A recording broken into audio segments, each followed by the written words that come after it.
football, films, bollocks. Come on!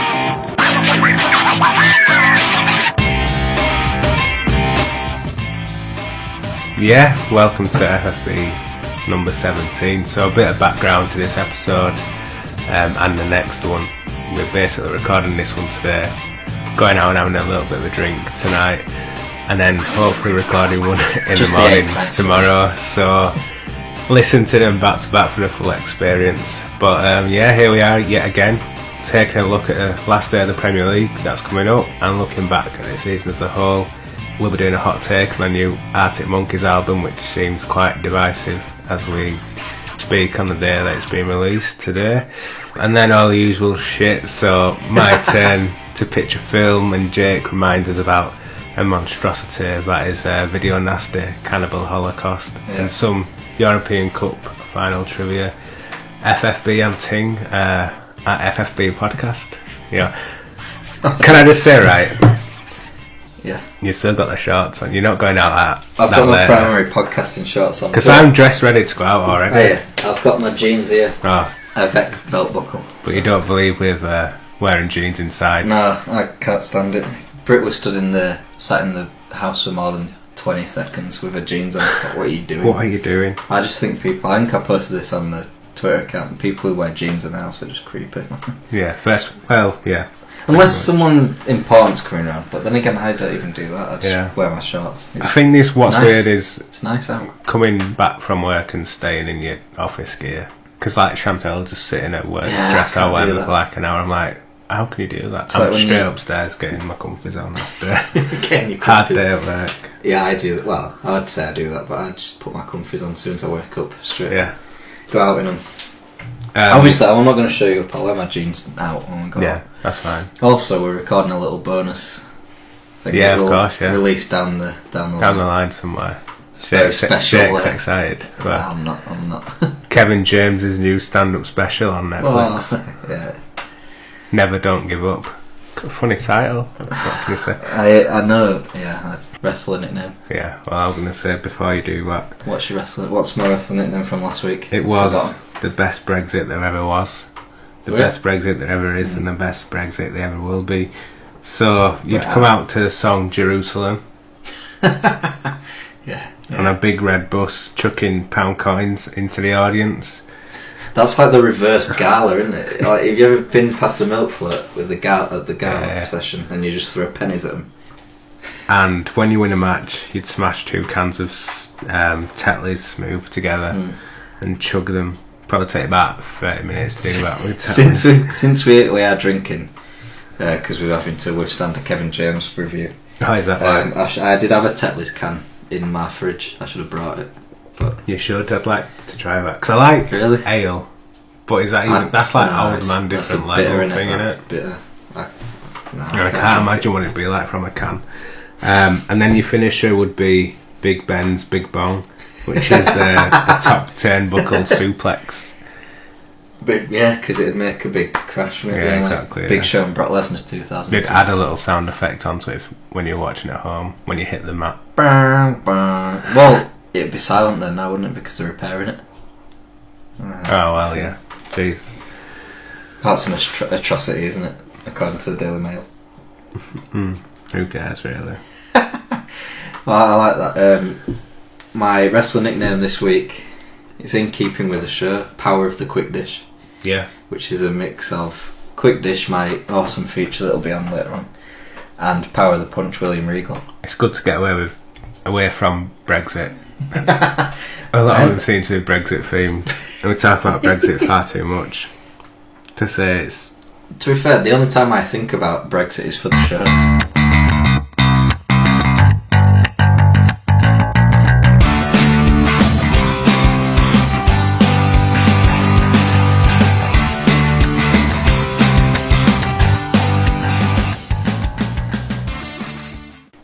I've got a typical topical sports podcasting question for you. Go on. Should Darren Moore get the West Bromwich Albion job? Yeah. Yeah? Yeah. Well, I was hoping that as of recording, they would still be up, but unfortunately Swansea and Southampton didn't. I say yeah, but part of me thinks no, then he could come to Bradford City But we'll talk about Bracket City later on. Yeah, we will. Darren Moore, I don't think, if they were still in the Premier League, if they survived relegation, I think he'd be good in the Premier League, but it doesn't make any sense. True. That logic on the surface, but it's really tough to get out of the Championship. It is. So, I just don't think he's got enough, like a Neil Warnock, 8 promotions with 14 clubs. You don't think he's that sort of manager? Yeah. Also, the third season, a nice little stat, the third season that in the Premier League that all 3 promoted clubs stayed up. Wow. And the only time in the top 5 divisions of English football that all the promoted teams stayed up. So right from the conference. That's pretty amazing, that, to be fair, Yeah. No one picked up on that, apart from you. Apart from me and someone on Reddit and quite a few football podcasts. Right. Yeah, so Forest Green, Lincoln, Plymouth, Portsmouth, Doncaster, Blackpool, Sheffield United, Millwall and Bolton all stayed up. Yeah, Bolton only by the skin of the teeth, to be fair. That were really exciting, wasn't it? Yeah. That were out, but yeah, it seemed Burton Albion. I kind of don't feel sorry for him because every time I've been to see him, my team's lost. So yeah, I think no one really cares about Burton Albion, do they? Sorry to any Burton Albion listeners if they exist. Yeah. So shall I start on the Premier League retrospective that I've done? Go on. I think transfer announcements got out of control, more so than ever. The pinnacle was probably Sanchez playing the piano, wasn't it?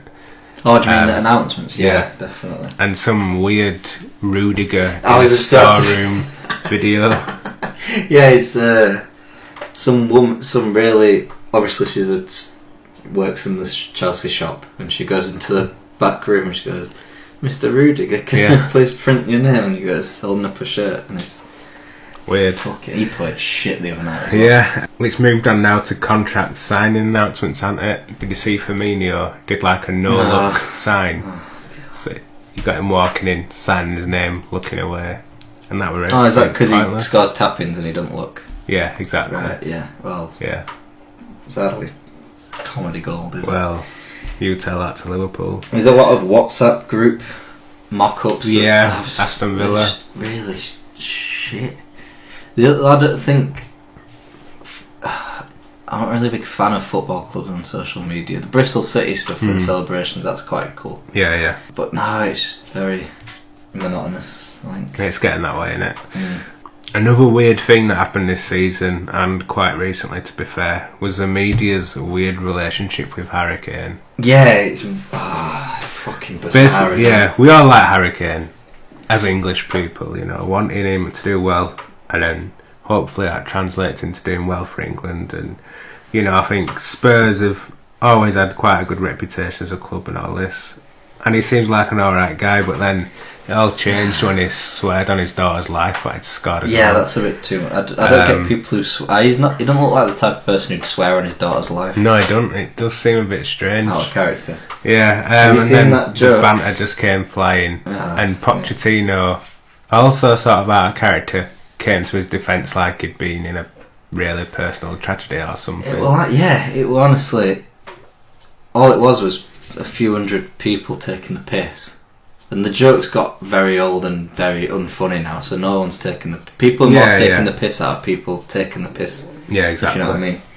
I think it was more the Liverpool players, but the rival players, who gives a shit really? You've got to be a bit more thick-skinned in the Premier League, in such a, especially with social media as well, and he can go around playing Fortnite on Dele Alli's stream all he wants, as long as it does alright for him. And when that obviously all, like you said, the banter died out and stuff, we had the FA Cup semi-final where Chris Smalling performed really well, kept Harry Kane quiet, and maybe the FA shouldn't have put it out, but the FA said, made a little fact that Harry Kane was in Chris Smalling's pocket. Well, I think social media has become too intrinsic to the actual football, and it's too serious. Why can't people just have a laugh? We should be able to have that laugh.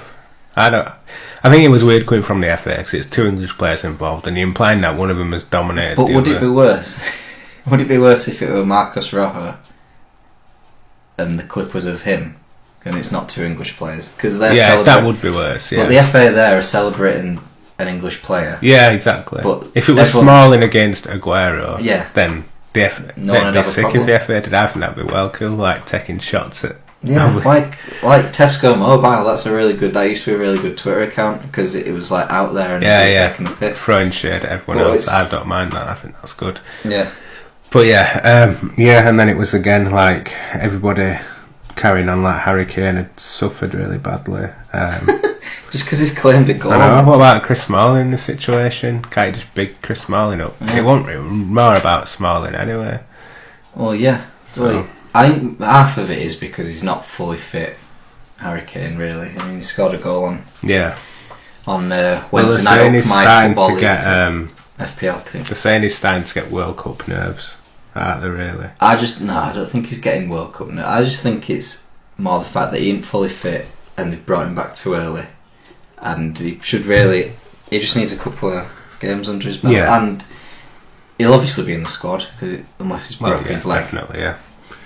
But Southgate's announcing the team on May the 16th, yeah. At the end of the season, a few pointers like what's next for Rooney for you? Do you think his Everton season has been a success, first of all? Or? Well, if you think about it, he scored 10 goals, so it's better than his past few seasons, probably combined. He seemed to tail off near the end, sort of in appearances. He scored one of the goals. Is he really in? Is he in Big Sam's plans, or do you think going forward? I think it's more if Big Sam's in Everton's plans, to be honest. Well, that's true as well. That's something to think about, I guess. He's the report said that he's agreed a $14 million deal with DC United.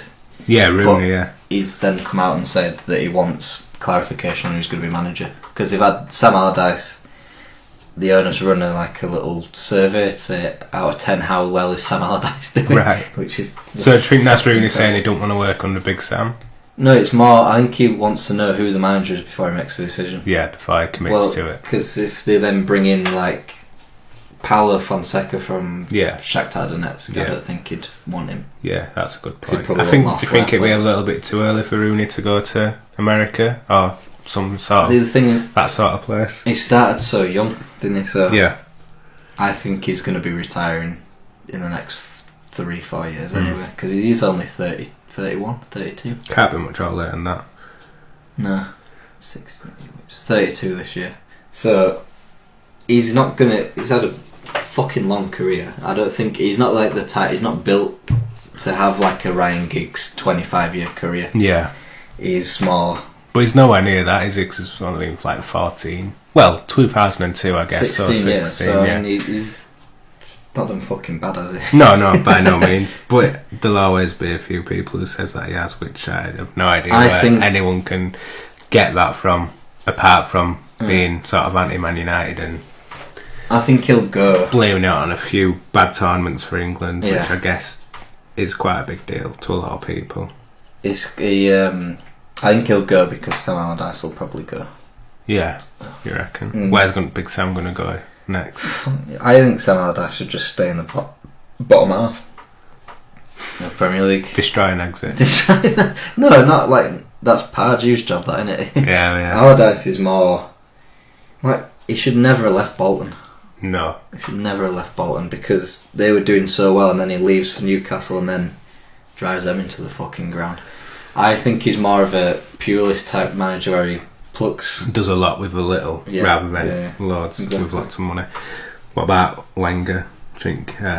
What do I think he's going to do? Yeah. There's a lot of people saying he should go to PSG, but I really don't think he will, because PSG have got Thomas Tuchel probably going, Max Allegri going the Juventus manager. Do you think they're above him, Wenger, and PSG's eyes? He's on his way out, isn't he? Really, and they're up and coming. Yeah. Well, more up and coming than Wenger. Yeah. Well, Tuchel is. Well, Wenger. There's a lot of people saying why can't he go to Everton? But it's like, why would he want to go to Everton? I don't think he won't want to manage in the Premier League again. No, I don't think he'll stay in England at all. I think it's going to be international, or it's going to be a PSG or a Bayern Munich, someone like that. Bayern. No, well, it won't be Bayern Munich. But I mean, you look at his best years at Arsenal, but not his best years as such, was taking Arsenal on as a team and changing them. So if he walked into a PSG, which don't really need a lot doing to him, would he do that well? I don't know. It might be a risk for them. Wouldn't Monaco be? Monaco would be a good project, I guess. Yeah. because they got absolutely battered in the league, obviously with PSG. Yeah. I think he should. I think he'll probably go abroad. But yeah. What about next Arsenal manager? Next fuck knows one. It should be an Allegri or a Ancelotti, but it probably sounds like they're going to take a risk on it. Yeah, I think they are. Emily Ferreira or whatever Klopp's assistant is called. They're the big front runners, aren't they? Nagelsmann or Fonseca as well. Yeah. But I think they will go young and that way rather than. I don't think Ancelotti wants the job, so then that should be easily Ancelotti goes to Arsenal. Yeah. I have a feeling it just won't. And there'd be a lot of change if Ancelotti went there. Allegri wants more control, and at Arsenal he'll get more control as opposed to Juventus. Yeah. So, but it's whether he wants to manage a Europa League club. There is that situation as well.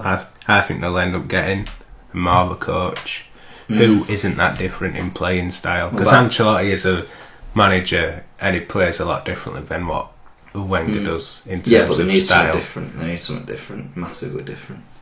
It'll take time though if Ancelotti goes there, won't it, to put that change in place. Exactly, and they should give whoever takes over from a 22-year reign a bit longer than 9 months, like what Man United did. Maybe they didn't get the right Man United, but there's a lot a funny observation. A lot of people saying that Arsenal have already had their Ferguson to Moyes transition because Wenger's been his own Moyes. Yeah, you could say that. Yeah, with his 12 years without doing anything really, 14 years without winning the league. I just think he'll go elsewhere, somewhere, and probably not America, but Trip Man City will win the league next year. No, I have a funny feeling it'll either be Man United or Chelsea. Yeah, Chelsea. Who's the next Chelsea manager then? Fuck knows. Could be Wenger. Could you imagine? No, it'd be. Well, I'm going to say Max Allegri, but do you think Ancelotti'd go back? No. Because he knows that he'll be gone within 2 years. But Chelsea have got this thing of... But he's 68 or something as he is, isn't it? So yeah. Well, yeah. Maybe that'll do him. But maybe I don't get why he won't take the Italy job. No, I don't get that. That'd be nice. I think Mancini's front runner for it. Yeah. Fuck knows who's going to be the new Chelsea manager. I don't know. I think Conte wants to go to PSG as well. So maybe Unai Emery. Yeah, maybe. Chelsea have got a weird little thing where they win the league and then just fucking go nowhere, and then when they finish 10th under Mourinho / whoever, and then 5th probably this season. Man City, obviously you can't discount because 100 points probably by the time this goes out. And a club hasn't retained the Premier League since Man United in 2009. Yeah, I don't think they will. I just want a few teams to show a bit more balls against them, like when Barcelona were dominating. I know sometimes they were absolutely unplayable, but they did get found out in the end. The same can be done with Man City. You look at the way Man United came back in that game, a few weeks ago. So for all the slagging off, and Liverpool destroyed them, on a few occasions. So I don't think you can really count the Huddersfield game, especially because they won the league. They had the sandals on, didn't they?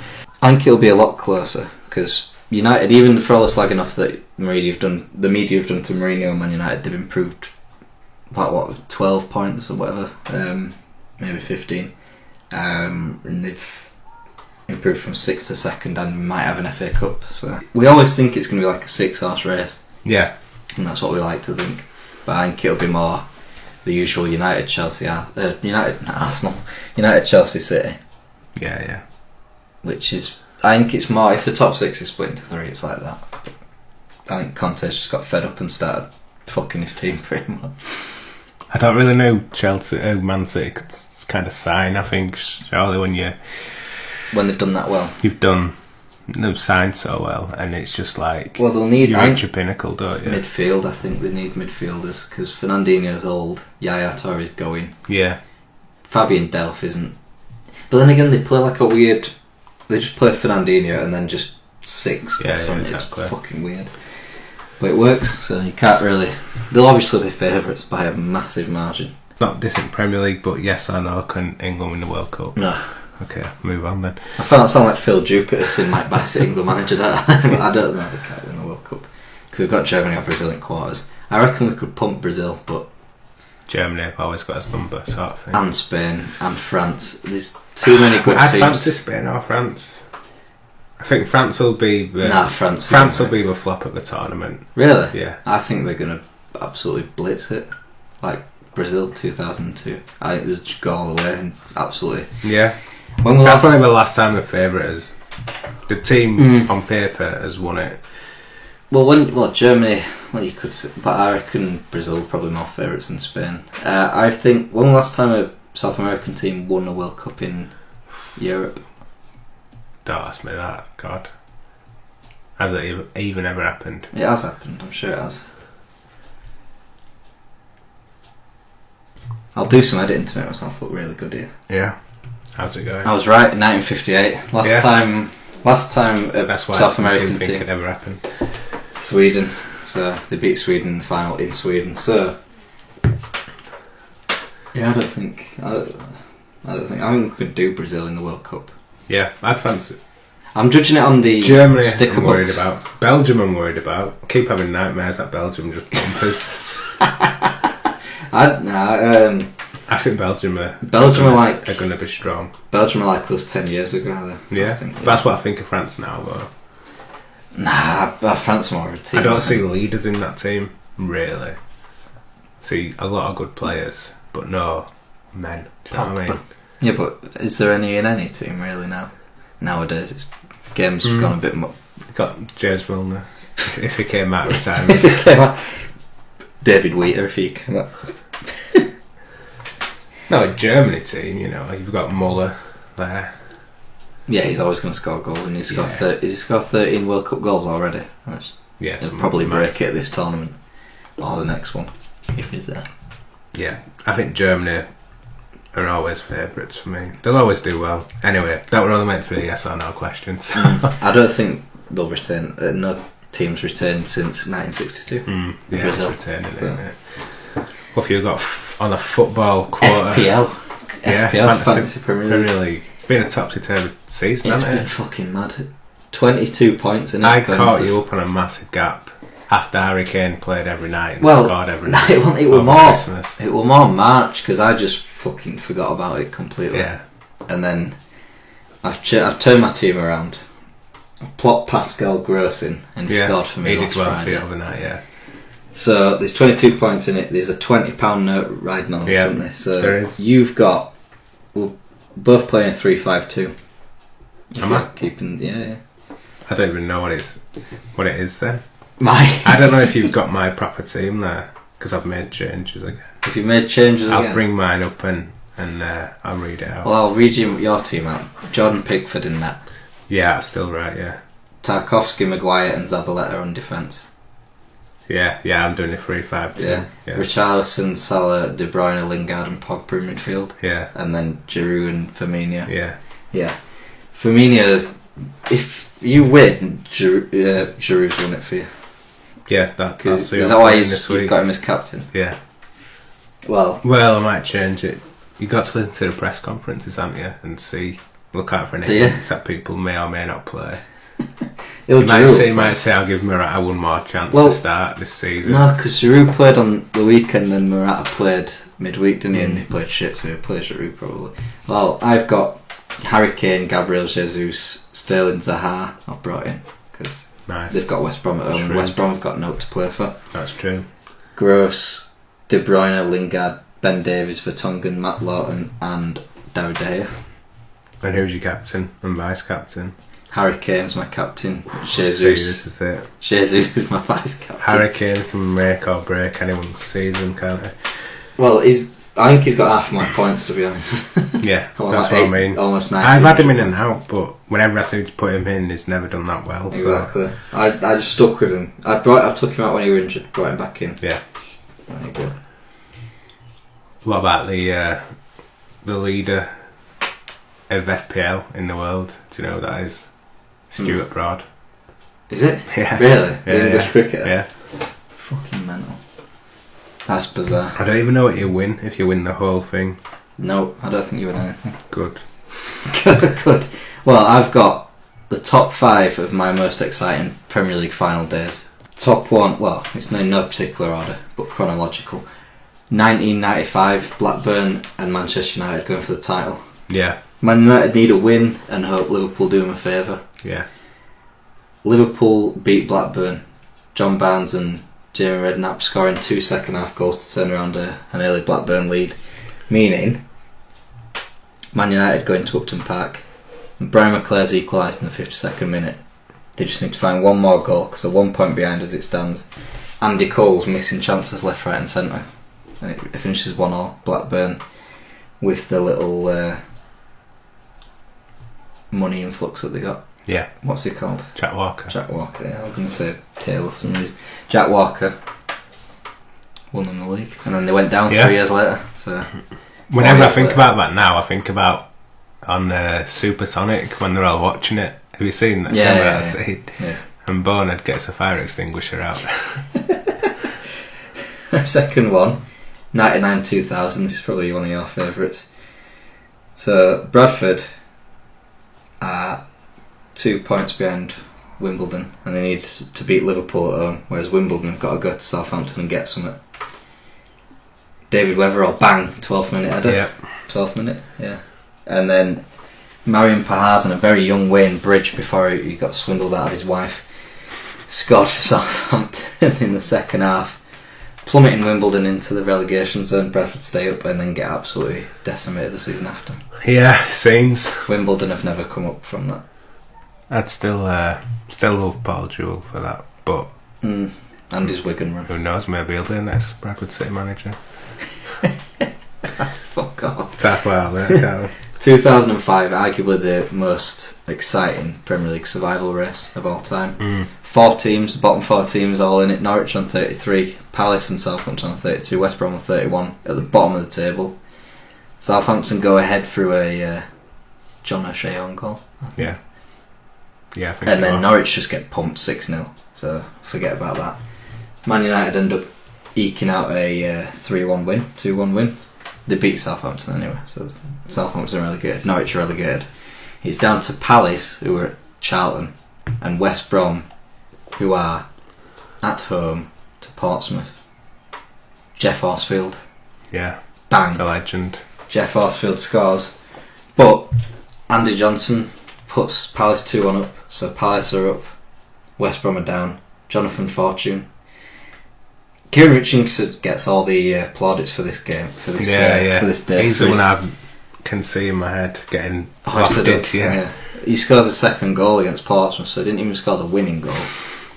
But Jonathan Fortune, they wouldn't have been up without Jonathan Fortune. 82nd minute header from Charlton levels it up against Crystal Palace. Ian Dowie's little goo in his head starts crying, and they draw and they're down. Yeah. And regain their prominent relegation. What do you think about people crying when they get relegated? I clearly think it's hilarious. I think it's fucking great. I'm a big fan of cameramen. You know, at World Cup, cameramen go for the pretty girls from different countries. Yeah. On the final month in the Premier League, they go for the kids crying. But I don't. Kids maybe, yeah. I wouldn't laugh. Well, would I laugh? No, I thought it was funny. We were at Stoke, where they got 2 at once, and then they got another one immediately after. I thought it was great. But the best one, there's not even been one that's been crying this season. It's the Swansea kid. Yeah. Southampton scoring, just goes, oh well. Yeah. Oh well. That's pretty much what I do. They could still They could still stay up. But it's like they could still stay up. 10-goal swing. I'm trying to think of a team where it would be justified to do it. Like if you've been in the Premier League for years, but then you deserve it, don't you? It's like it's not like it's been unfair. Well, no, Stoke have been shit all season. So have West Brom under Alan Partridge. If Bradford got relegated to League 2, it'd be shit. But I won't cry about it. Well, no, because you know you've bounced back probably straight away. Well, yeah, maybe. But a lot of Premier League clubs can think that. If it were like Liverpool, Liverpool got relegated.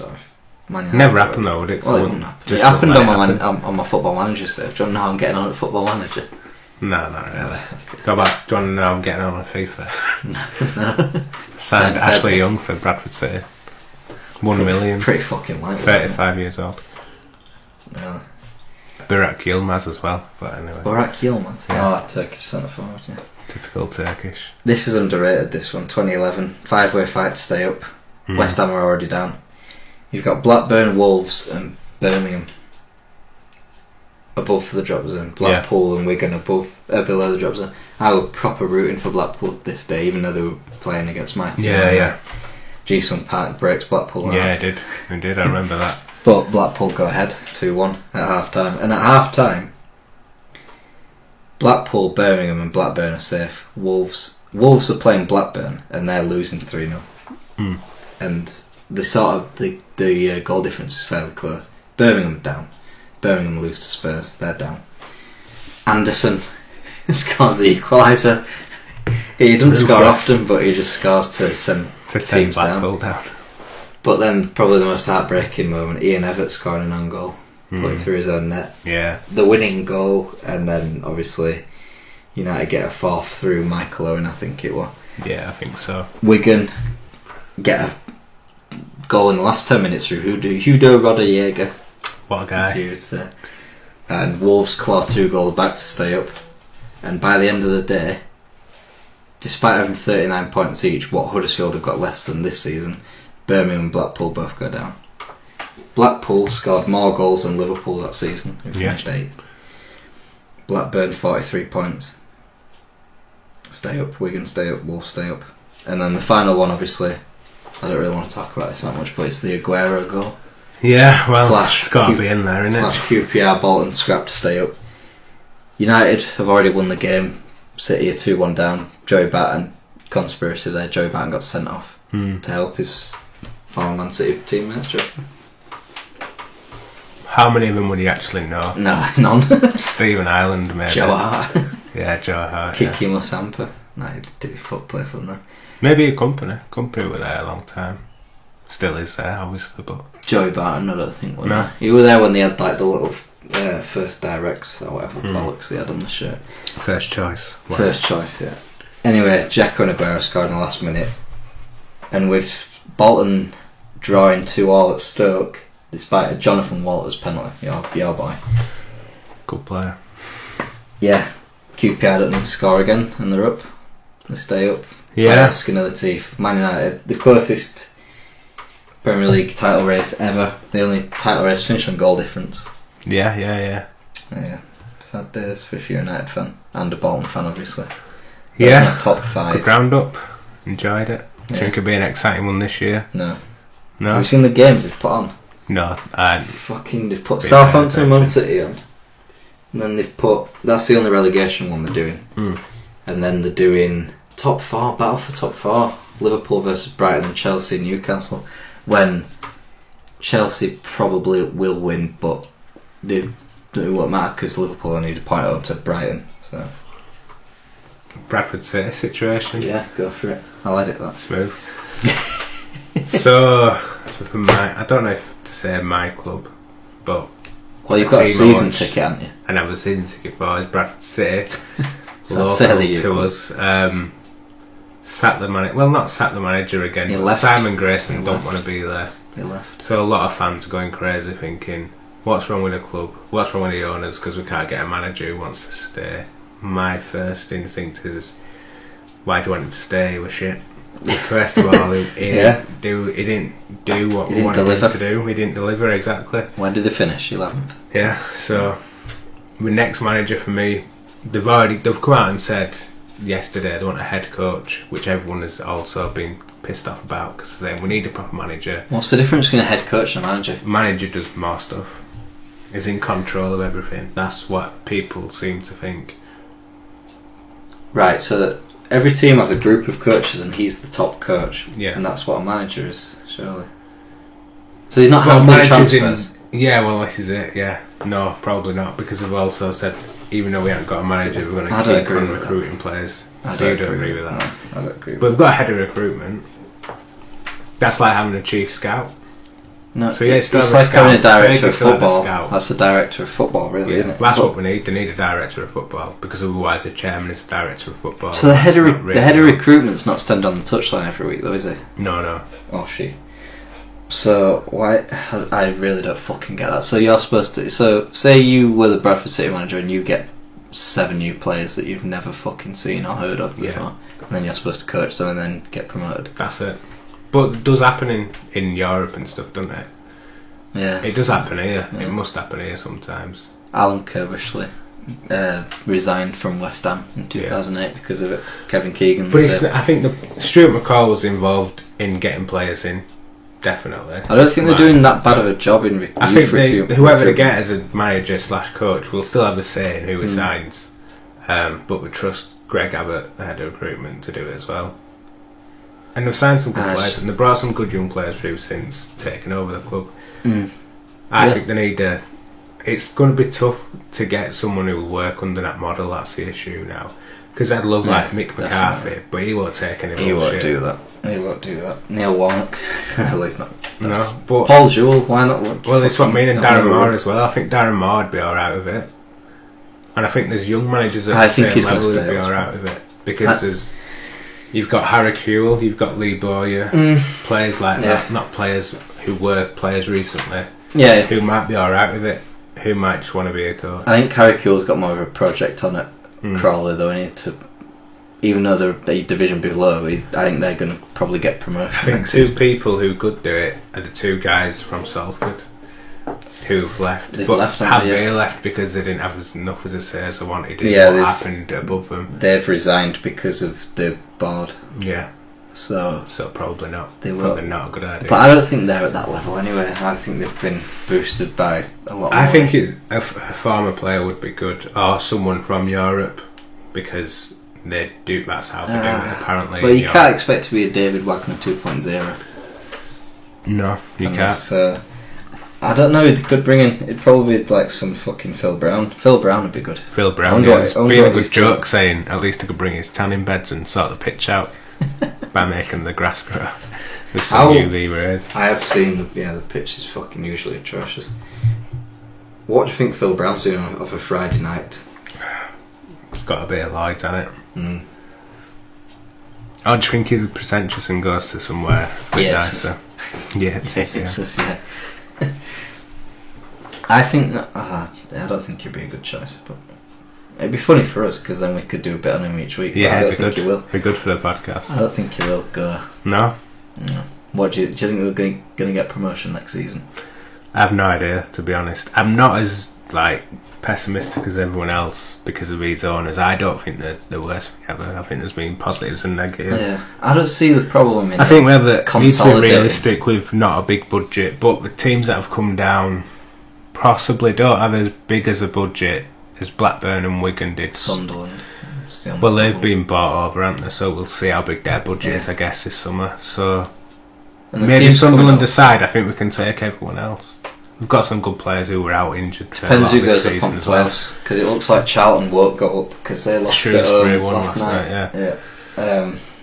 This doesn't make any sense because I think the second leg's being played the day before this gets released, so it doesn't make any fucking sense. But Wigan and Blackburn both gone up, and then who's gone down? Burton, Barnsley and Sunderland. So, they can take Burton and Barnsley on any day. And Barnsley are really strong because they're a big team. The only problem is Sunderland have definitely got 34 million in parachute payments, which true. Sort of unfair. See who stays there. Changes. Football League changes too much to try and predict it anyway. It's Championship especially, but even like League 1 and League 2, who would have thought Accrington would have won League 2? I think the problem, that's the story, isn't it? problem with Bradford City is the expectations of the fans has been raised too much by getting to the playoffs so early. Definitely, Parky and being so close.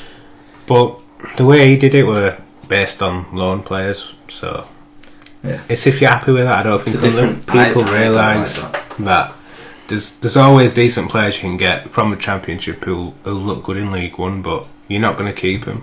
Or even because they had a couple from West Ham, but you're not going to keep them. Blair Turgott. Well, Reece Burke and Josh Cullen. Yeah, the youth model's definitely better because you probably get less good players, but they say Grayson wanted to get rid of a youth team and all the coaches to get a bit more money for the first team.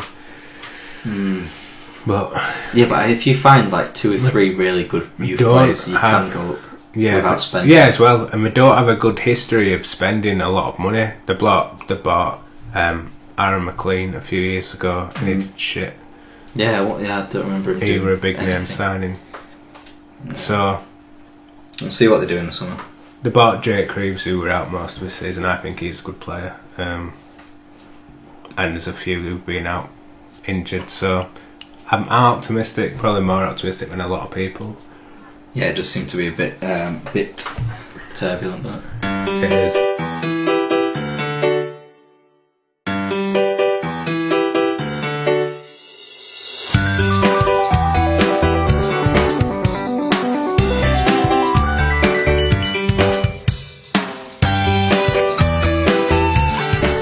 Films.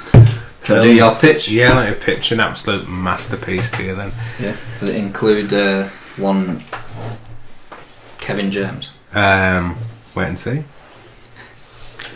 Go ahead. So, well, before I want to just remind everyone that I'm selling some Blu-rays. So I've got Speed Racer from the makers of a Matrix. Speed Racer. Yeah, do you remember that coming out? I've not even watched it, to be fair. Speed So Racer. that's in good condition. The Wachowski twins. Yeah, that's them. Didn't want to try to pronounce that. So, leading on to my pitch, a live-action adaptation of Wacky Races. Oh, Jesus. Yeah. So, this is one of those sort of 12A meh films you might go see. You're really selling it. You might go see if there's no else to do. You know, when you're thinking, what we're going to do? Go to the cinema. Because you go watch it. Yeah, because you go every Friday. And Yeah, you should yeah. probably go see something. Yeah, There's 'cause no. you pay those monthly fees or whatever. So, and it could get some decent money, like I say, if it's released at the right time when no else is on. So, guess who plays Dick Dastardly and his sidekick Muttley? Take a wild guess. Yeah, is it Adam Sandler and then Muttley played by Kevin James? Yeah, it is, yeah. That's a shock. Yeah. Penelope Pitstop by Jessica Biel. Is this just Chuck and Larry? Yeah. And two kids, Captain Caveman and Euroman. Slag Brothers. They're both David Spade.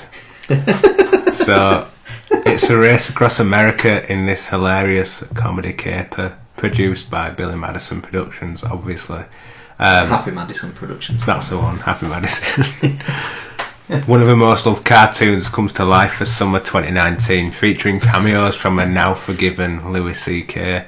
and Jerry Seinfeld plays a bee. Plays a bee? Yeah, might be in 3D if there's still a trend for 3D. No. Directed by, does it really fucking matter? Ron who Howard. it's directed by? Probably could So, be directed by Kevin James. I could see that pregnant happening. wife. Yeah. But I put live action and then Kevin James playing a dog, so I don't know how that'd work really. Well, you see like films that have dogs in. No, it'd be like the but then Flintstones. they're voiced over, live aren't action, yeah. Yeah. No, I reckon it'd be like, I picture him in spaniel ears, just wearing them, just glued them on. They remade Wacky. I'll do that again. They remade Wacky Races. Have you seen it? No, I I don't. saw it the other day on Boomerang when I was looking after my nephew. Yeah. Pretty Shit. compared. Like, it didn't have the old characters in, like the Antvil mob one in it and stuff like that. Who were in it? Just the- new people. There were Dick Oh. Dastardly and Penelope Pitstop, Well, they has to be. and then it was randoms. Who I What, didn't have know. you seen Powerpuff Girls remix? No, I've not seen that yet either. Bollocks. It's absolute bollocks. Not surprised. I won't watch it. I probably won't finance it either. Given it's a 12A meth film. I think there could be money here, but then again, there were that Pixels, emoji movie. Top Cat feature, Yeah. and it was absolutely shocking. Apparently, Hanna-Barbera remix. That's Hanna-Barbera. yeah. Yeah. You'd have thought like it would have been picked up, the whole Hanna-Barbera franchise. It has been picked up by Halifax Bank. Well, yeah, Yeah, so they're doing bits, aren't they, with that? God. hammering that fucking fact home. So you won't buy that? No. You won't I'd watch just it? go. You have no faith in that at all? No, I'd go home and rewatch Wacky Warehouse. Wacky Warehouse, Wacky alright. Races on. Yeah, I'd watch Kids in Wacky Warehouse. Do those even exist anymore? Wacky Warehouse? No, but I have been to a frog gym. Is that the new thing? Is No, that the new it's version just of it? this weird little barn in Halifax. It does like a play The barn. frog gym. Why did Wacky Warehouses stop? they sort of mixed them with restaurants and the food was shit, wasn't it? So I'm guessing like Three Nuns in Huddersfield. Shout out. I used to always go there, Mayfield. Yeah, bollocks, innit? As a kid, I had fond memories of blasting balls out of a cannon. Yeah, no, I thought it would. Yeah, it's alright when you... I remember we went to... Because I used to live in Brighouse on the outskirts of Halifax. Or used to.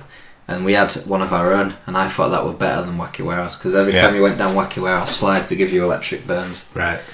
So I wasn't really a fan. And it was a bit bigger, and there were kids that you didn't know, because Brighouse is pretty inbred town, where everyone knows each other, sort of thing. Felt like Ashburn, Georgia.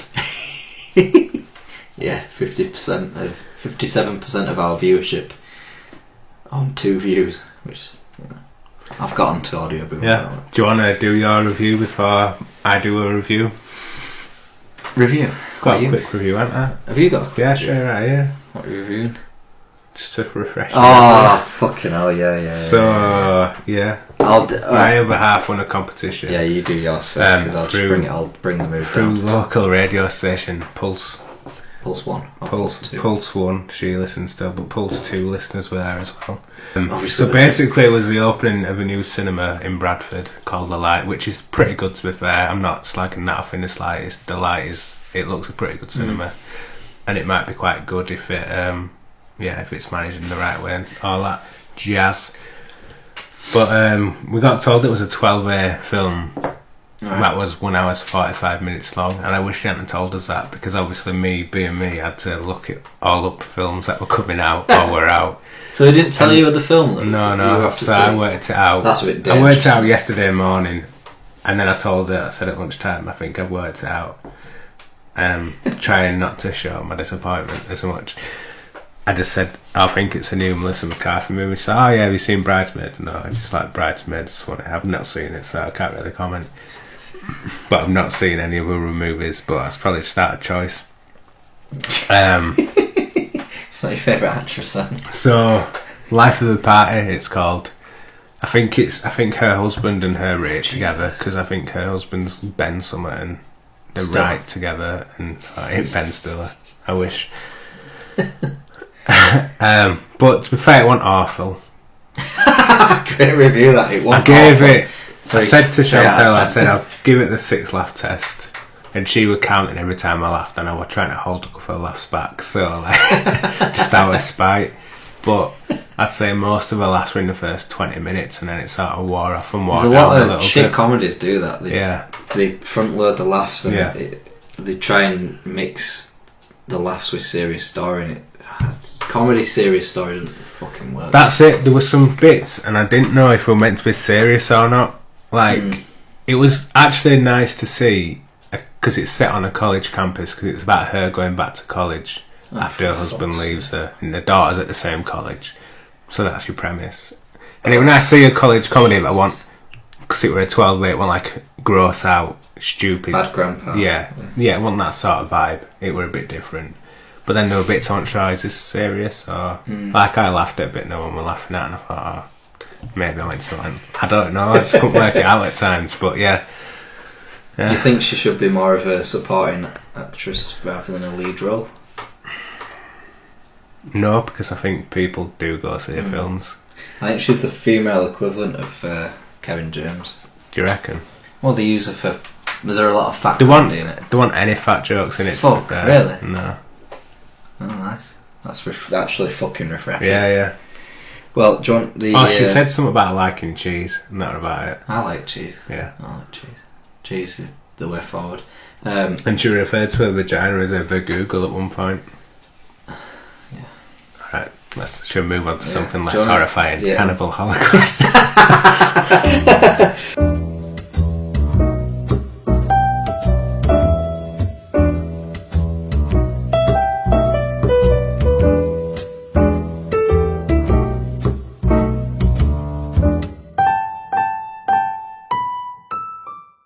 Yeah, this is the antithesis of the shite you just watched. Cannibal Holocaust. Robert Kerman plays Professor Harold Monroe. It's the Italian director. Luca Giorgio Barbareschi, Gabrielle York, Francesca Ciardi, Perry Perkinen star. Tomato meter, what do you think? Percentage? Tomato meter. 61. 61? 65, not 5. I would say that this is the first ever found footage film depicting a crew. It's sort of split. So is this presented as real? Because I've never seen it. Is it presented as this is what's going on in wherever they are, some random village somewhere? Half of it is. Right. Half of it is, and I'll explain. It depicts a crew discovering cannibals in a jungle, and I think it's getting out. It's already got a remake of Rob Zombie this year or next year. So an American film crew consisting of a director called Alan, his girlfriend, scriptwriter Faye, Jack and Mark, and are the 2 cameramen. And they've disappeared whilst filming a documentary on cannibal tribes. And this is where we pick up with NYU anthropologist Harold, Professor Harold Monroe, and he goes to find them. So this is where you get your this might be real thing. But then towards the end, it sort of cuts back and forward, and then the final act, it's taking it back to the producers, and then you can obviously see it's not real. Right. It's not. Makes Credits to real. Yeah, it's not saying it's real, which is something I like, because it wouldn't make it to film, would it, if someone's been killed?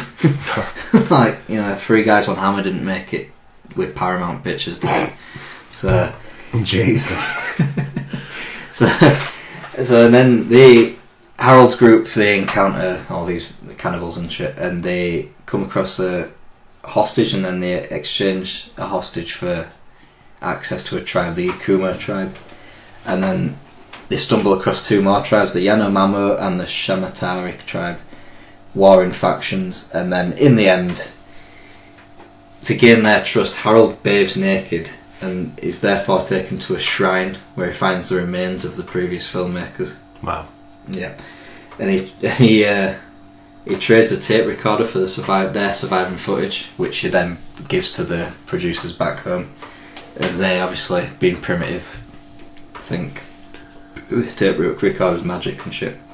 So then they return to New York, shows them edited footage, and then they then give it the green light to be shown. And then he shows them unedited footage where they show crew members getting bitten by snakes and having their legs amputated, killing tortoises, gang rape, cannibalism, torture, and then real animal outside the film, real animal death. He got people to slaughter pigs and monkeys and turtles.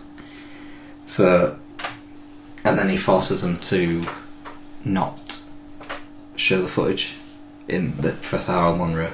So critics suggest that it's a take on a sort of a civilised / uncivilised society. I think it's more leaning towards jungle warfare, an allegory of the Vietnam War. It was released in the 1981. It's a film to be watched once and then go for a long hot soak in a bath and never watch it again. Watch it on an empty stomach is my advice. It's one of the only films I've watched where I would never watch it again. Really? It is a good film. So you've only watched it once? I only watched it once. And that's coming from you? Yeah, and I think I've got a pretty strong stomach for that sort of thing, but it's just when you put actual animal deaths in it, it goes a bit beyond. Ruggero Deodato directed it. He's nicknamed Monsieur Cannibal in France. He's Italian. He influenced Eli Roth, and he then went to star in Hostel 2, and it also influenced Quentin Tarantino. He made Jungle Holocaust. It was made off a budget of $100,000, and in the box office it took $2 million in 10 days before it got seized. It made $21 million. This is weird. It made $21 million in Japan, and in Japan it was their second highest grossing film, behind E.T. Wow. What a double bill. That is a double. There's a midnight screening. Yeah. Do you think, why did it even get put out in the first place? I just think he's trying to say something there. Yeah, I get that bit, but if people knew, you can't tell me the studios didn't think this could be inflammatory. Down but I think you do need to be a bit inflammatory. I think you could probably do away with if it is a civilised versus uncivilised, you don't need to kill turtles. That's a bit much. Is that the bit I really got to you? Turtles. Oh no, it's not. It's the turtles, the monkeys, the pigs, Turtles, all of them, man. They decapitate a monkey, and it's a bit much. Yeah, it does sound a bit much. That. So he conceived of the film whilst talking to his son about news coverage surrounding left-wing terrorist organisation Red Brigades in Italy, which is why I think it's more of a civilised versus uncivilised. Yeah. That's an interesting point of view. So definitely. There was a scene that did not make the cut, believe it or not. One of the tribe members cuts off somebody else's leg and then fed it to piranhas. Jesus. But the only reason why they didn't get the footage is because they couldn't control the piranhas. Right. And the underwater camera didn't work. So what were the piranhas going to eat? Eat the guy's leg. No, real leg. Not real leg. No. They don't eat meat though, don't they? They wouldn't eat a rubber leg with the piranhas. They wouldn't eat rubber. That's probably why they couldn't be controlled. Yeah. And the director was said to be remorseless, uncaring, and a sadist. Wow. Cast members stormed off due to the real-life murder of a raccoon, and Gabriel York refused to slaughter a pig. So, but I bet he ate a bacon sandwich. I did, yeah. But killing it and then eating it's completely different. Would you? You can't say that and not be. I understand if people say you should be comfortable with something dying if you're going to eat it. But to kill it is a different thing. Yeah, I guess so. But if you were killing it humanely, I could probably kill a pig humanely. How would you go about doing that? I don't know. Whatever the way butchers do it. Probably slit the throat, I think. Yeah. But yeah, he refused to slaughter the pig, and then Deodato gave it to his left-hand man Luca Barbareschi. So the squeal of the pig dying during the slaughter caused Gabriel York he botched a really long monologue in the film, and they had to put it through because they couldn't reshoot because they ran out of pigs. He's run out of pigs. Jesus Christ. So then this obviously leads to other actors crying and vomiting during killings of monkeys and turtles, and there's this weird thing before they've cast everyone, and then So why does it go to this village? Like just on an expedition sort of? To recover the filmmakers were doing a documentary. Yeah. They get killed. Or they're missing, they presume they've been killed, so then this guy goes and anthropologist thinks they can reason with the tribes. Yeah. And Francesca Ciade suggested her and Gabriel York, who was supposed to be together in the film, she suggested that they have sex before the shoot to relieve tension. Wow. Because there's a sex scene in the jungle. He refused, so she didn't speak to him for the rest of the shoot. So, yeah, and then the director got mad because she wouldn't be topless during a scene. Right. And then after the premiere, the film was seized and he was done for murder. Wow. Because there's for 1980 it's a very good scene. There's a woman. This is why I wonder, it's quite old, but people believed these things actually happen. Yeah. But because it's made so rough, you kind of believe how this could actually. Because there's a scene where this tribeswoman's she's sat on a bicycle seat, and they've got a massive, I don't know what you call it, spike through her mouth. Yeah.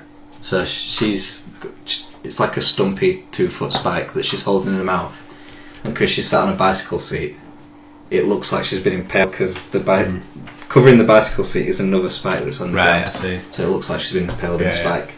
And he got done for murder for that. And Right. then had to fly back, bring all the cast members back to the magistrate's court because it was wrongly claimed that it was a snuff film. Wow. So the BBFC permits quick, clean kills. So all the scenes, there was only one scene where I think they couldn't use because they didn't kill the animal straight away. Right. Which I'm surprised that's even a rule, that you can just kill animals but it has to be quick. I'm surprised you were able to do it at all. I'm surprised, yeah, that's a good point. He had his film licence revoked for 3 years, a 4-month suspended sentence for the animal killings, and he finally got the film banned 4 years later in 1984. So can you just watch this film?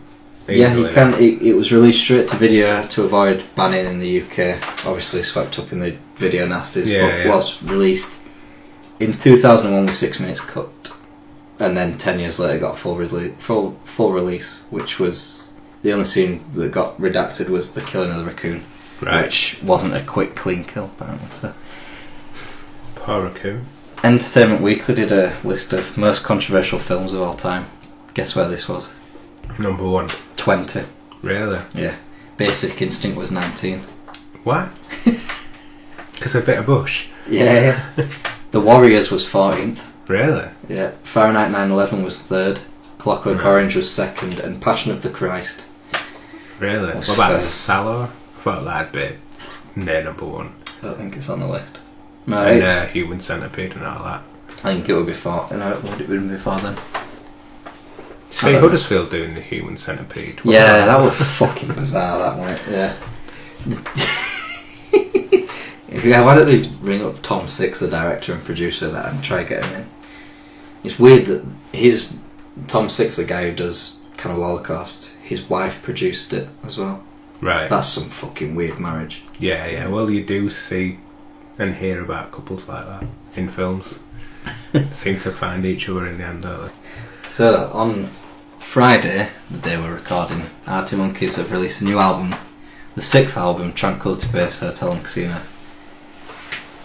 Let's do a retrospective.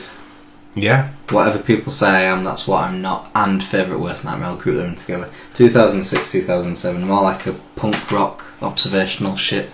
Young guys. Indie. Sort of harder indie, innit? It was a bit of an antidote at the time, because you had shit like Hardfire and all that coming out. I don't mind a bit of Hardfire, but they were a bit... Arctic Monkeys were close to the knuckle, weren't they? Yeah. View from the Afternoon, I Bet You Look Good on Dance Floor, Certain Romance, Brainstorm, Teddy Picker, Fluorescent Adolescence, all fucking really good songs. Humbug was where they first transitioned, 2009. I think they were sort of in between where they would be and what they used to be. So they've got Crying Lightning, Cornerstone. Yeah, might be Secret Door, Potion Approaching. Suck It and See, I think they fully transitioned, 2011. It was sort of like a heavier and slow mix, more rock and roll. Black Still had Treacle, enough crowd pleasers in that one, didn't you? Brick by Brick. Yeah, exactly. Reckless Serenade. And then AM, probably the biggest album they've done. Heavier. Rock and roll again. Definitely the biggest album they've done. Got a lot of fans in America as well. Yeah, and well, all over really, because they set up for the album release today. They've had 5 shops go up, pop-up shops: Sheffield, Tokyo, Los Angeles, London. Oh yeah, they're big. Do I Want to Know Are You Mine, Arabella? I listened to that on the way over actually.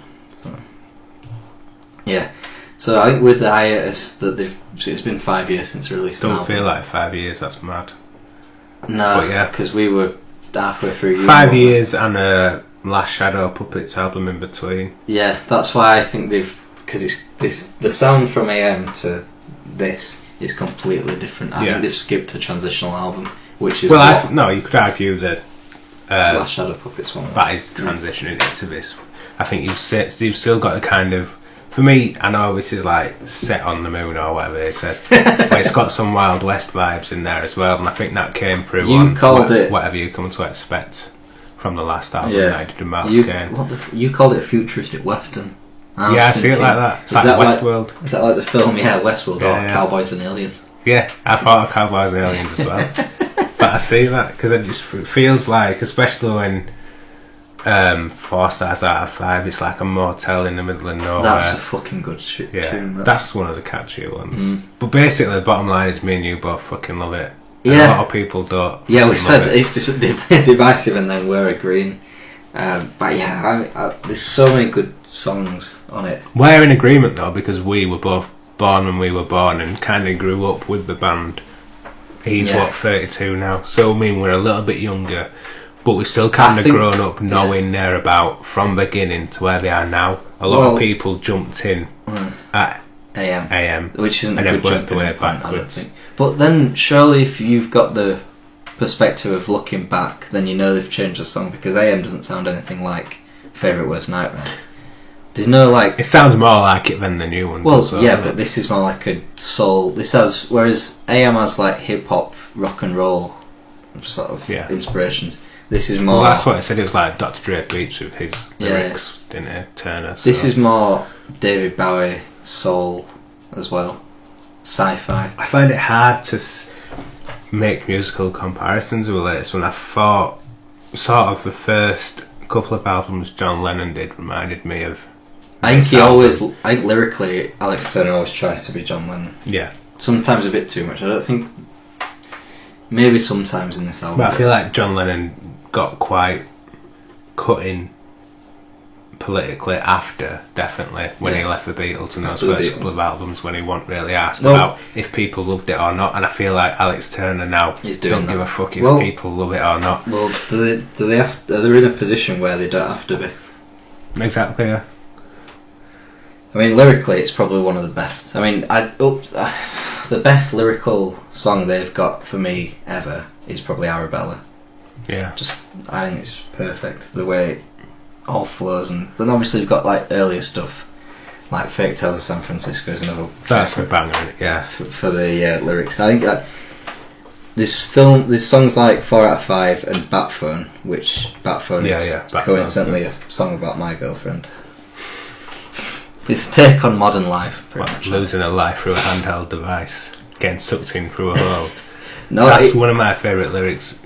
Do you remember the time I got sucked into a hole through a handheld device? Because we've all been there. And this isn't what people kind of probably are picking up on. Lyrics like that, and realising what he's trying to say and all that sort of stuff. We were a bit cheeky and listened to it on Wednesday, didn't we? So yeah, well, I don't know how to drop him in it, but from last week with Farron and Archie, Farron hit me up with that leak. So yeah, I had a bit of a preview. I think that's because these people who were slagging it off, they've only listened to it once, maybe twice maximum. Because everyone was like at 9 a.m. going, "This is shit. This is nothing like." Well, it's not supposed to be like that. Like a good friend of the show, Jay.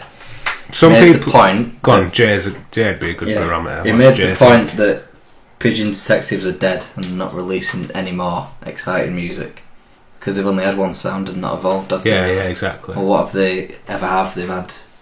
I can remember one album off them. Arctic Monkeys have done 6, and they've changed. The best bands in the world throughout time. Exactly. The Beatles. It's simple as that. Rock to psychedelic. Rock. You know, you can't. If you did 6 albums, maybe that is the issue. That, like you say, the Beatles have gone from one type of like pop rock to psychedelic rock, whereas he's now put down the guitar. But there is guitar in this album. There's some little nice guitar. There's less guitar, but like 4 out of 5's got that wouldn't be out of place on AM.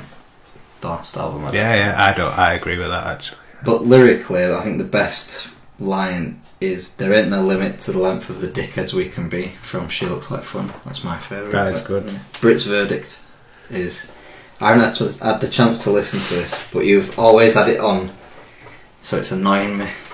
Right. So I had it on my laptop for a few days. I've listened to it quite a few times because it's not one of those AM. I think if you picked up and listened to it once, you'd be like, "This is fucking amazing." Oh yeah. Whereas this takes. Pick up and play it at AM. Whereas this takes a bit of time, and I feel people need to give it a bit more time. Like the first time I listened to it, I didn't get any. Like I think there's 2 or 3 digs at Donald Trump and references in golden trunks. Yeah, the leader of the free world is now wearing golden trunks or something like that, and he's got his own theme tune. Yeah, exactly. So that's the first time we've done anything sort of political, because most of the things that we do are usually sort of about their generation, our generation, going out on a night out and seeing dickheads who, Well, could you imagine them still singing songs like "Still Take You Home"? It'd be a bit fucking mental. It'd be sad. That would be sad. And they'd get shit for that as well. Yeah, so you can't do anything. Right. I think what people wanted is 12 more songs from AM, which... But they could have done that, because he said... Could have easily done He said I was suspicious of what I could do with a guitar. Because he knows he'd picked it up and he'd bang AM Volume 2 out. Well, probably do we don't need that. He wanted to do something else. I respect him for that. I like it. Like Stop the World could have easily... That wasn't even on the album. Yeah. And that's probably one of my favourite songs off that. Well, what he said as well is... he was like watching a lot of sci-fi films at the time and reading a lot of sci-fi literature. I can see Blade Runner. And saying, yeah, well, that's in there, isn't it? What do you mean you've never seen Blade Runner? What another great lyric. Yeah. But he said, what caught him and why I like sci-fi and probably why you like sci-fi is the points that are made in sci-fi stories are points about our existence today. And looking at that and looking at that relevance. And that's what his approach has been to this album, which I spotted as well, and Well, there's obviously a song called Science Fiction as well. Yeah. Well, that's what it said. He said that song just to hammer it home. Kind of example of I think he said that's the first one he kind of did, and then it all came from that. But it is definitely. I think it's more David Bowie.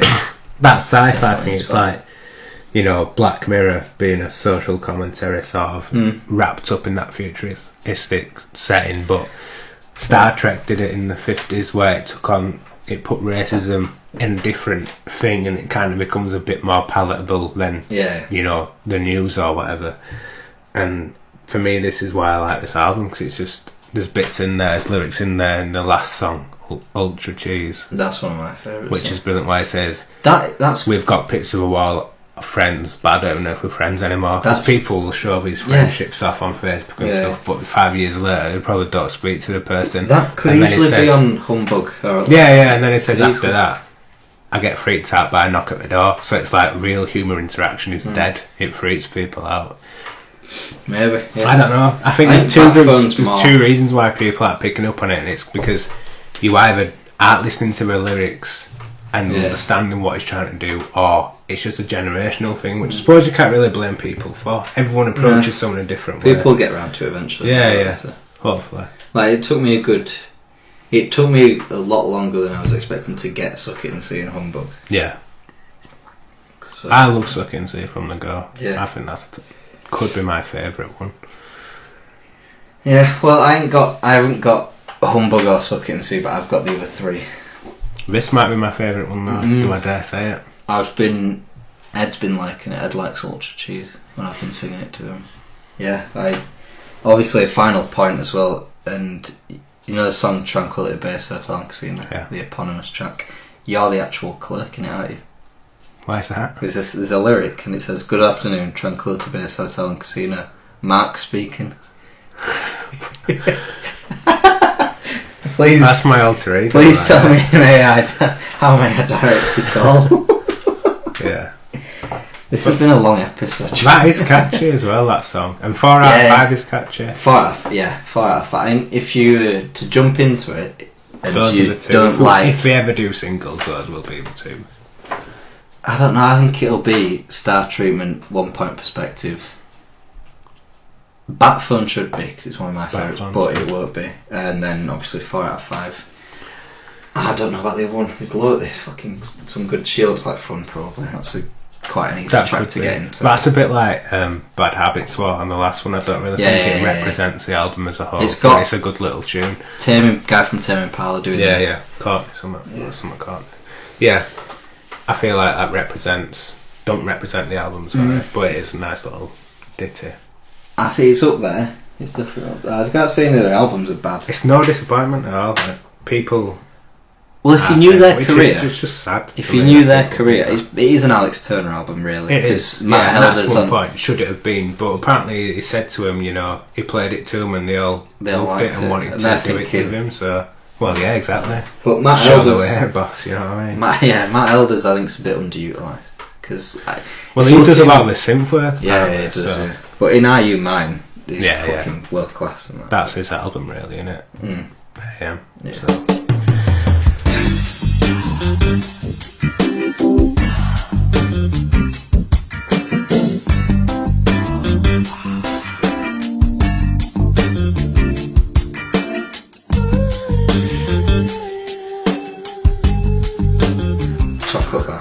Chocolate bar World Cup. Have you got one for me? As I was saying before I went on air, I did have one, but in fear that you might disqualify me again. Kinder Mleczna Kanapka. Yeah. Is that what you're putting forward? No, I'm not putting forward. It's like a chocolate sponge. It's called. The translation in Polish is milk sandwich. Last year we've got 17 qualifiers: Starbar, Dairy Milk Caramel, Whisper Gold, Mars, Lindor by Lim, Kinder Finger, Boost Double Decker, Kit Kat Chunky Peanut Butter, Kinder Bueno, Curly Whirly, Whisper Dream, Cream Egg. Shouldn't be in there, but Fries, Peppermint Cream, Maltese Teasers, and Butterfinger. 7 to go, and there's 7 in the playoffs. Right. I'm not going to read them out. Okay. Go on. So there's 7 more to put in there. Yep. Right. Because I'm struggling to think of them now. 18th of June is the Chocolate World Cup group stages. Right. Mint Aero. Oh, mint Aero. Go on. Tea factor don't matter because nothing can play with that fresh minty taste. Bit weird but nice. Yeah. Mint Aero. I do like mint Aero. Chocolate Aero's bollocks. Pointless. Mint Aero's nice. I do like mint Aero. My contender this week is another edition from Fry's. Not Bonfire Crunch. It's Good Fry's one. Turkish Delight. Do you like Turkish Delight? I fucking love Turkish Yeah. Delight. Normal Me too. Turkish Delight, chocolate Turkish Delight, any Turkish Delight. It's amazing. Yeah, I don't mind it. A lot of people hate it, don't they? Right, there's two criteria. Yeah. Chocolate on Aero, I think is better. So the chocolate on Aero mint is better. Chocolate on Turkish Delight isn't that great. But the filling, mint Aero filling's okay.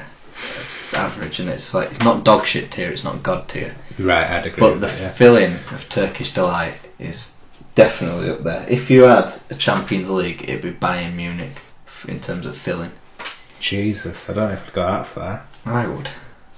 It's like Whisper Gold would be like the Real Madrid, wouldn't it? Juventus, Barcelona. Star Bar would be like Bate Borisov. No. That's why I think 'cause Turkish Delight's better than Mint Aero. I feel like I'm not sure how we're ranking this anymore because Mint Aero is like famous, it's got a legacy. Turkish Delight, a lot of people hate it. Exactly. But then So- again, Uruguay, I don't like Uruguay, and I Alright. like Holland, and Holland have got a legacy. Bye bye any listeners in Uruguay. Not that we have any, but there's one of them who's qualified and one of them hasn't, and it's Uruguay. So. I prefer Turkish Delight, so I'm happy for that to go. Yeah. Get in. 6 qualifiers to go.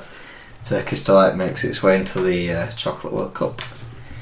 We'll be doing the playoffs and the final qualifier on the 11th of June.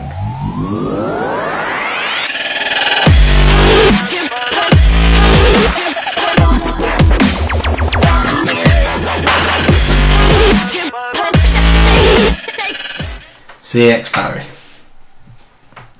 Barry's not in CX this week. He's Well, can't be CX Barry, then, He's can still it? CX Barry, he's online. If anyone knows the site Redbubble, their price is really high, and what I may say a little overpriced, but today after months of saving up money, I managed to buy this. It's a Facebook post. It may look like nothing to you, but to me it means a lot. It's a duvet cover based on the London Underground Central line. It's a design based on the seat patterns called maquette. It's the fabric lined on the seats you sit on. It also is a design no longer in use on the Underground, to great shame. It was a design first used in the current Central Line trains, the 1992 stock. It means so much to me as it's my favourite tube line and one I ride most from a very young age, and still even so up to this day too. It's also the train I used to take all the time to visit my grandma, but now I use a faster route as I have moved. It's a wonderful design and I feel very excited to be able to be getting it very soon.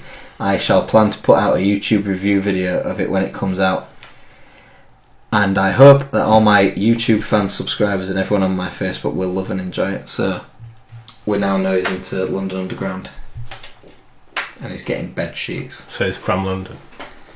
I don't know. I get these He just people. likes London I get things. these people remotely. Yeah, he likes London things. I think he lives outside Backstabbing Central. Yeah, possibly. Probably at I Rejection. don't know what to say about that. Yeah, he's a bit of a. My Redbubble prices are good if you want to visit my shop. My Redbubble stuff gets cute. Got a new Tranquility down. base hotel and casino t-shirt ready to be taken down. Have you? So buy it before it does. All my Stone Roses shit's gone down. Although judging by the response today, no one's going to be fucking buying it. No one's going to be buying it.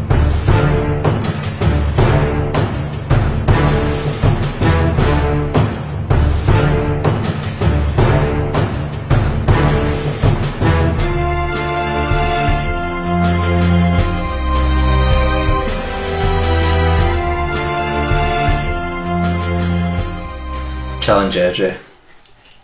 Bring it on. I ain't got any pronunciations ready. I've got a pint tin ready. Brexit or EU? Brexit. Right, so I've got Phil Taylor. Brexit. Actually voted to stay in. No, I didn't. Of course he did. More caravan parks in the EU. Yeah, exactly, yeah. More caravans to kill. More people to... Anyway, Gareth Southgate. EU. Yeah, voted to stay in. And finally, Dominic Mysterio. Didn't vote 'cause he's Mexican. Whoa.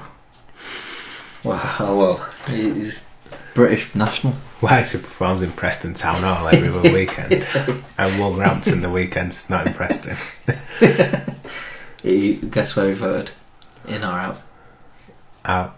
United EU. He's not racist when he's Mexican. Tim's back with his pronunciations as well. So.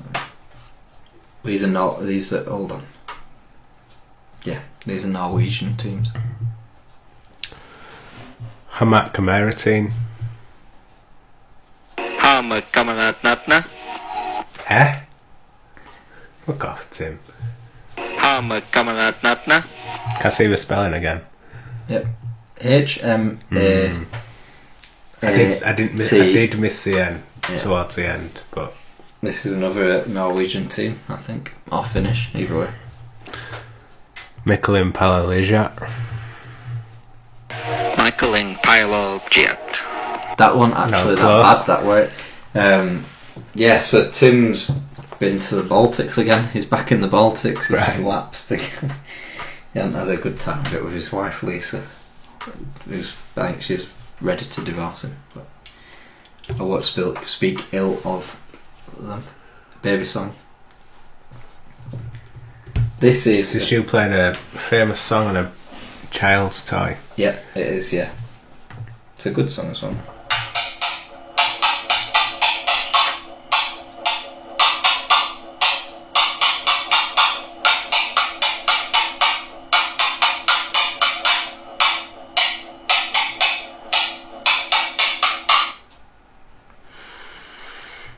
Don't know. Do you know? Tranquility based hotel casino. No, it is an Arctic Monkeys song. Do it again.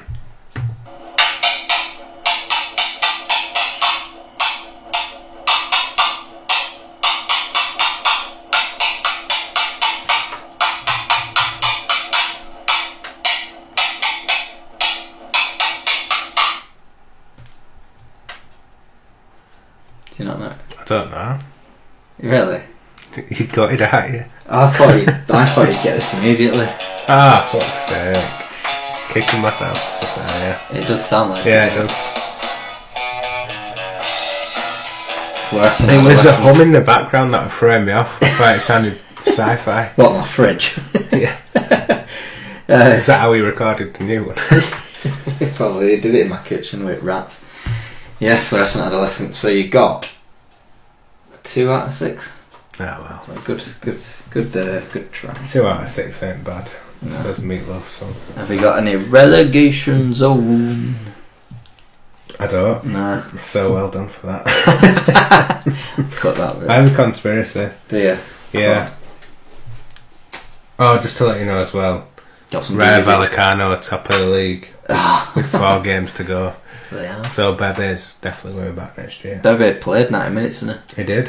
And he's getting serious about promotion. He scored a couple of weeks ago, so don't know if you noticed. I did. Trying not to.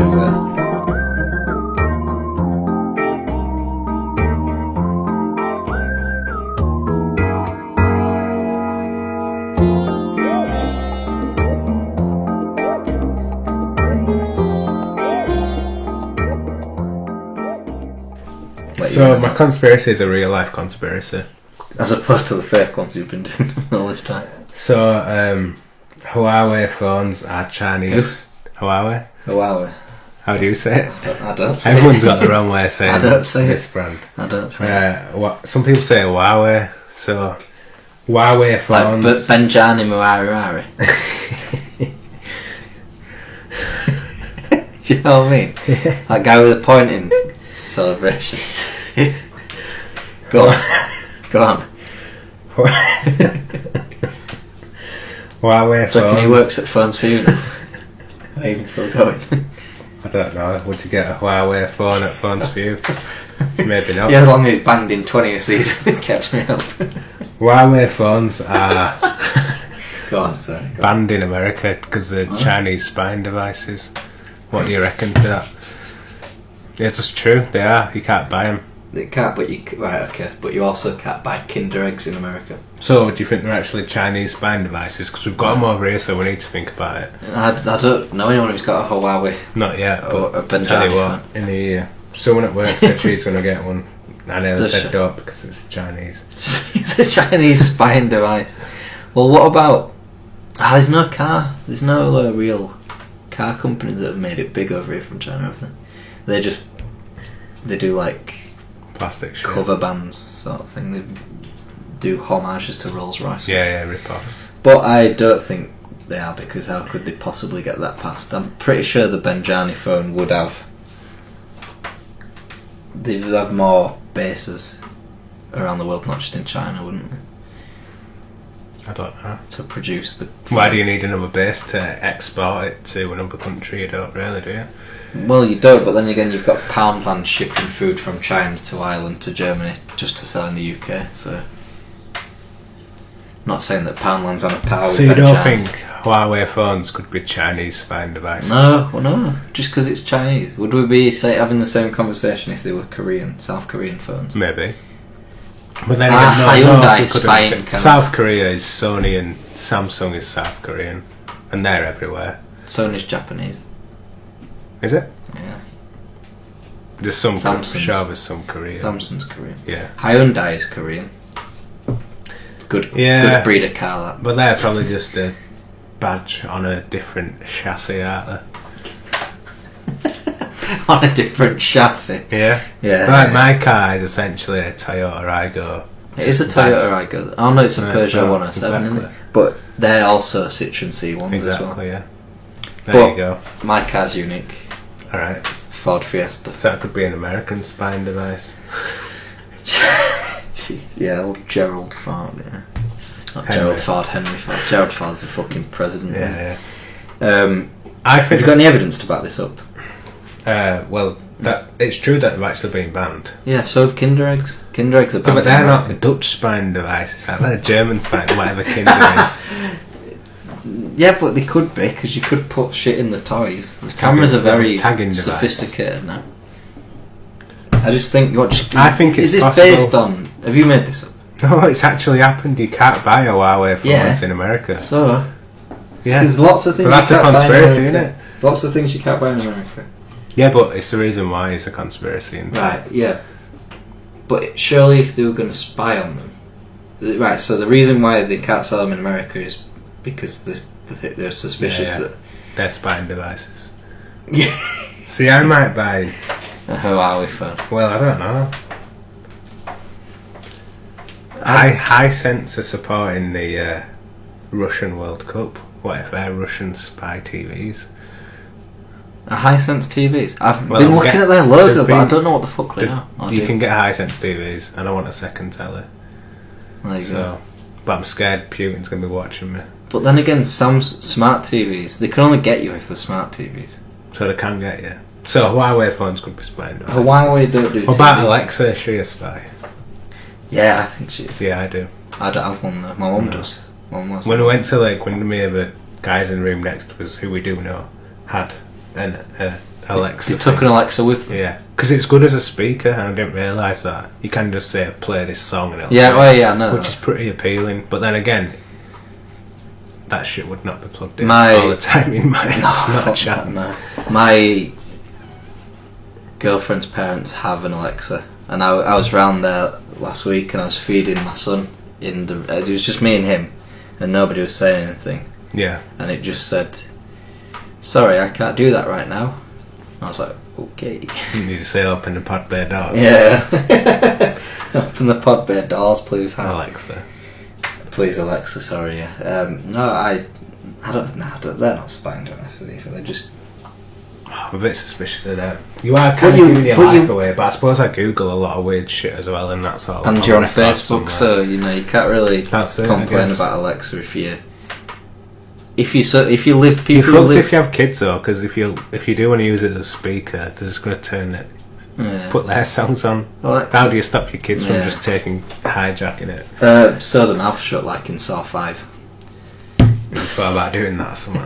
I haven't done that. How long is the episode were you going for? About an hour and a half. Should we stop it? Yeah, I've got. Should we go watch Kevin? Oh, have you? Is Dennis Reynolds a serial killer? This is a bit weird. And do you reckon Elon Musk drugged someone and that's what the body is in the Starman?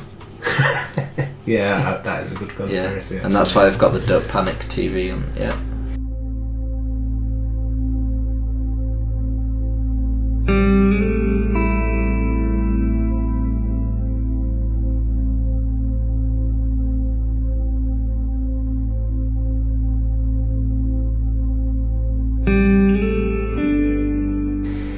Trivia. From the 1978 European Cup final and the 1983 European Cup final, what was the shared scoreline? What was the one? There was one scoreline between the 1978 and 1983 European Cup finals. What was the scoreline? 0-0. 1-0. Alright. And how many of those 7 finals were won by English teams? None. None. 6. Wow. 78 Liverpool beat Club Bruges 1-0 with a goal from Kenny Dalglish. Nottingham Forest beat Malmo 1-0 in 1979 with a goal from Trevor Francis. And then Hamburg 1-0 in 1980 with a goal from John Robertson. Liverpool 1-0 against Real Madrid. Is that an omen? There's a royal wedding in 1981. Oh. There was one done in 2005. And on both of those years the Pope died. Wow. As well. Has the Pope died? The Pope's not dead yet, but he'll be shitting himself away, obviously, because that's how things work. There was no Pope or royal wedding in 1978 or 77, so no one gives a fuck about those years. Who got married in 05? Charles and Camilla. Alright. 1982, Aston Villa beat Bayern Munich 1-0. And in 1983, Felix Magath scored the winner for Hamburg against Juventus. Penfold himself? Penfold himself, yeah. Think Liverpool are going to do it? No. No, I don't. 4-1 after extra time. I just think Real Madrid just know how to do it, don't they? It don't matter if they're shit. Everyone's saying, oh, we're not as good, but end of the day. They've won the Champions League. Front three aside of Liverpool. But Real Madrid have got an amazing front three if they want to play it, so... Yeah, and I think it'll come down to the midfield. And their midfield is worse, especially with Alex Oxlade-Chamberlain missing, than Real Madrid. Real Madrid have got Modric, Bruce and Casemiro, so, you know. Yeah. And Kovacic to bring on. James Milner, though.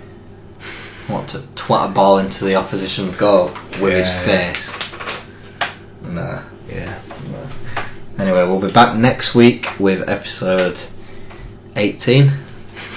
We'll see if we record that tomorrow. Yeah, we'll see if we record that tomorrow, maybe next week. Kiss, kiss, bang, bang.